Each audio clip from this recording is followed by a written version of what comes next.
ನೋಡಿ ಜಸ್ಟಿಸ್ ನಾಗಮೋಹನ್ ದಾಸ್ ಅವರು ವರದಿ ಬಂದಿದೆ. ನಾನು ಮೇಲ್ನೋಟಕ್ಕೆ ನೋಡಿದ್ರೆ 100% ಆಗಿದೆ.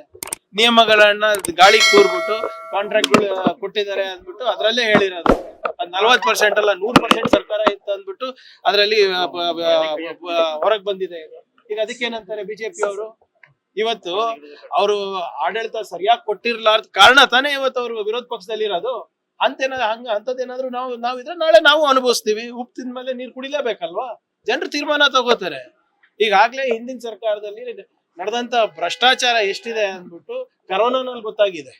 ಯಡಿಯೂರಪ್ಪ ಅವ್ರ ಮೇಲೆ ಕೇಸ್ ಹಾಕ್ಬೇಕು, ಶ್ರೀರಾಮುಲು ಅವ್ರ ಮೇಲೆ FIR ಮಾಡ್ಬೇಕು ಅಂದ್ಬಿಟ್ಟು ವರದಿ ಬಂದಿಲ್ವಾ ಸರ್? ಮಾಡ್ತಾ ಇಲ್ವಾ ನಾವು?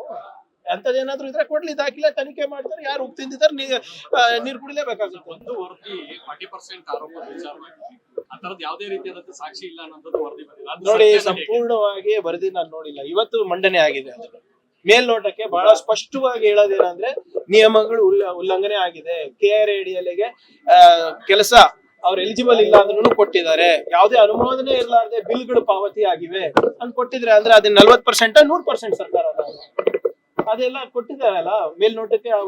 ಆ ಶಿಫಾರಸ್ಗಳನ್ನ ಎಲ್ಲ ನಾನು ಇವತ್ತು ನಾವು ನೋಡಿದ್ದೇವೆ. ಅದು ಆಳವಾಗಿ ಇನ್ನ ಕೂಡ ನೋಡ್ಬೇಕು. ಅದು SIT ಮಾಡ್ತಾರೋ ಅಥವಾ ಬೇರೆ ನಮ್ಮ ರೀತಿನಲ್ಲಿ ಅದು ಇನ್ನ ಡಿಪಾರ್ಟ್ಮೆಂಟ್ ವೈಸ್ ತನಿಖೆ ಆಗ್ಬೇಕು. ಅದನ್ನ ನಾವು ಮಾಡ್ಲಿಕ್ಕೆ ತಯಾರಿದ್ದೇವೆ. ಯಾವ್ದ್ರದ್ದು?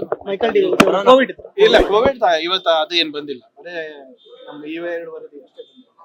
ಲೇಟೆಸ್ಟ್ ಹಾಗೂ ಇಂಟ್ರೆಸ್ಟಿಂಗ್ ಸುದ್ದಿಗಳಿಗಾಗಿ ಬಾಸ್ ಟಿವಿ ಕನ್ನಡ ಚಾನೆಲ್ನ ಸಬ್ಸ್ಕ್ರೈಬ್ ಮಾಡಿ. ಹಾಗೆಯೇ ಬೆಲ್ ಐಕಾನ್ ಪ್ರೆಸ್ ಮಾಡಿ. ಇದರ ಜೊತೆಗೆ ಫೇಸ್ಬುಕ್, ಇನ್ಸ್ಟಾಗ್ರಾಮ್, X ನಲ್ಲೂ ಮಿಸ್ ಮಾಡದೆ ಫಾಲೋ ಮಾಡಿ.